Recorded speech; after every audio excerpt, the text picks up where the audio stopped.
نحمده ونستعينه ونستغفره ونعوذ بالله من شرور أنفسنا ومن سيئات أعمالنا فقد قال الله تعالى في كلامه المجيد والفرقانه الحميد أعوذ بالله من الشيطان الرجيم بسم الله الرحمن الرحيم الذين إن مكناهم في الأرض وأقاموا الصلاة وآتوا الزكاة وأمروا بالمعروف ونهوا عن المنكر ولله عاقبة الأمور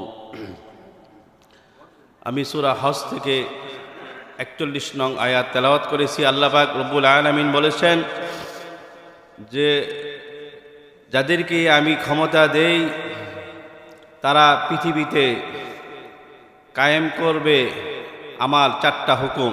সেই হুকুম হলো, 1 নাম্বার হলো নামাজ, আল্লাযীনা ইম্মাক্কান্নাহুম ফিল আরদি ওয়া আকামুস সালাহ ওয়া আতাবুজ যাকাত, এবং 2য় নাম্বার হলো যাকাত, এবং সৎ কাজের আদেশ অসৎ কাজের নিষেধ।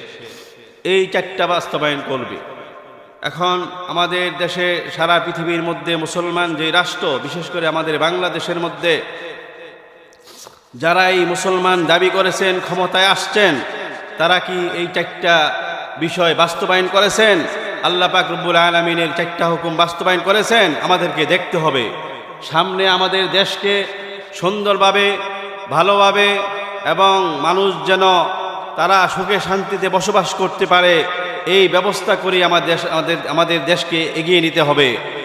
আর সেটা হলো আল্লাহ পাক রব্বুল আলামিনের সূরা হজের যে 41 নং আয়াতে আল্লাহ পাক বলেছেন, যাদেরকে আমি ক্ষমতা দেই তারা যেন নামাজ কায়েম করে এবং যাকাত আদায় করে সৎ কাজের আদেশ অসৎ কাজের নিষেধ তারা যেন বাস্তবায়ন করে। যে আমি বাংলাদেশে যতগুলো দল আছে, কোনো দল আমি বুঝি না। আমি আগে বুঝি যে আল্লাহ পাক রব্বুল আলামিনের কোরআনকে নামাজ কায়েম করা, এটা যে বাস্তবায়ন করবে, যাকাত আদায় করা, এটা যে বাস্তবায়ন করবে, যেই দল বাস্তবায়ন করবে, এবং সৎ কাজের আদেশ মানে ভালো কাজগুলো করা, মন্দ কাজগুলো মানুষদেরকে বিরত রাখা মন্দ কাজ থেকে, এই ব্যবস্থা নিবে, তাদেরকেই আমাদেরকে এই ক্ষমতার মধ্যে যাওয়ার জন্য ব্যবস্থা করতে হবে। এটা প্রত্যেকটা মুসলমান নরনারীর দায়িত্ব। এটা আমাদের প্রত্যেকটা মুসলমান নরনারীর দায়িত্ব। আমরা ইসলামের মধ্যে বলা হয় যে ইসলামের মধ্যে কোনো রাজনীতি নাই। এরকমভাবে বিভিন্ন প্রোগ্রামে বিভিন্ন জায়গায় দেখা যায় আলেমদেরকে, যারা খতিব, যারা উলামায়ে কেরাম, যারা মসজিদে নামাজ পড়ায়, তাদেরকে বাধা দেওয়া হয়, হুজুর রাজনীতি করেন না, হুজুর এই করেন না, সেই করেন না। আরে আওয়ামী লীগের জন্য তো বসে নাই, বিএনপির জন্য তো বসে নাই, এরশাদের নাঙ্গল, ধানের শীষ এবং জামাত ইসলামের জন্য বসে নাই। বসছে আল্লাহ রসুলের কথা, কোরআন ও হাদিসকে বাস্তবায়ন করার জন্য, মানুষদেরকে জানানোর জন্য। আপনারা কেন বাধা দেন? আপনারা কোন সাহসে বাধা দেন? যেখানে মহান আল্লাহ রব্বুল আলামিন আমাদের সারা পৃথিবী, আসমান জমিন সমস্ত কিছু তিনি সৃষ্টি করেছেন। আপনাকে সৃষ্টি করেছেন, আপনার মা বাবাকে সৃষ্টি করেছেন, আপনার সন্তানদেরকে সৃষ্টি করেছেন, আমাদেরকে সৃষ্টি করেছেন। সেই আল্লাহ রসুলের কথা বলবে, আপনারা কোন সাহসে বাধা দেন? আল্লাহ পাক রব্বুল আলামিন তো নিজেই বলেছেন যে তোমরা নামাজ কায়েম করো, যাকাত আদায় করো, এবং সৎ কাজের আদেশ অসৎ কাজে নিষেধ করো। আমরা জিয়াউর রহমান ছিল বাংলাদেশ, আমরা বলি তাকে রাজনীতিবিদ, মুজিবুর সাহেবকে বলি রাজনীতিবিদ, এরশাদ সাহেবকে বলি, হাসিনাকে বলি, খালেদা জিয়াকে বলি। কেন বলি? তাদের গায়ে কি লেখা আছে তারা রাজনীতিবিদ? কখনো নয়, তাদের গায়ে লেখা নাই। কেননা আমরা এই জন্য বলি যে তারা দেশকে পরিচালনা করেছে, নেতৃত্ব দিয়েছে, এই জন্য তাদেরকে আমরা রাজনীতিবিদ বলি, তাদের কথা বলি। তাহলে আমরা আসি আল্লাহ রসুল কি, আল্লাহ রসুল সাল্লাল্লাহু আলাইহি ওয়াসাল্লাম কি তিনি দেশ পরিচালনা করেন নাই? তিনি রাজনীতি করেন নাই? তিনি দেশকেও পরিচালনা করেছেন আল্লাহ পাক রব্বুল আলামিনের হুকুমে।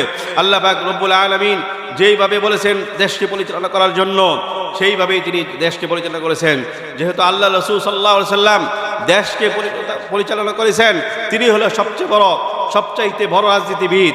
আর তার রাজনীতি, আল্লাহ রসুলের রাজনীতি উলামায়ে কেরাম করেন, এবং মুসলমানদের করা উচিত। যেই আল্লাহ পাক রব্বুল আলামিন কোরআনে সূরা হজের মধ্যে 41 নং আয়াতে যেই কথা বলেছেন, সেটাই বাস্তবায়ন করার জন্য যদি সারা পৃথিবীর মানুষ যদি এই নামাজ এবং হজ, যাকাত এগুলো বাস্তবায়ন করার জন্য যদি তারা সকলেই যদি ছেড়ে দেয়, তাহলে সকলকে আল্লাহ পাক রব্বুল আলামিনের দরবারে জবাবদিহি করতে হবে, পাকড়াও করবেন আল্লাহ পাক রব্বুল আলামিন। এই জন্য একটা জমাত থাকতে হবে সারা পৃথিবীর মধ্যে, মুসলমানদের মধ্যে আল্লাহর দ্বীনকে প্রতিষ্ঠা করার জন্য, আল্লাহ পাক রব্বুল আলামিনের জাকাত নামাজকে প্রতিষ্ঠা করার জন্য, দ্বীনকে প্রতিষ্ঠা করার জন্য তারা চেষ্টা করবেন।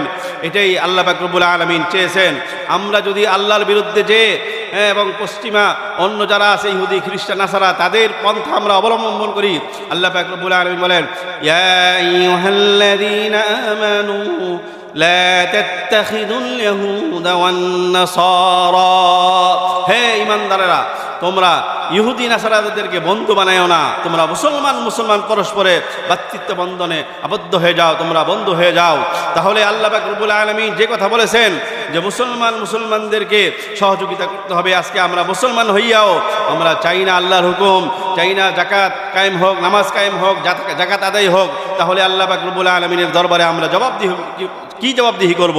আল্লাহ পাক রব্বুল আলামিন আমাদেরকে কিয়ামতের ময়দানে আল্লাহ পাক রব্বুল আলামিন বলেছেন যে আনতুম আশাদ্দু খালকান আমিস সামাউ বানাহা, হে মানুষ তোমরা কি মনে করেছ তোমাদেরকে আমি পুনরায় সৃষ্টি করতে পারবো না? এত বিশাল আসমান, সেই আসমানকে তো আমি সৃষ্টি করেছি, এইভাবে তোমাদেরকেও আমি সৃষ্টি করতে পারবো। কাযালিকান নুশুর, এমনিভাবে আমি তোমাদেরকে কিয়ামতের ময়দানে উঠাবো।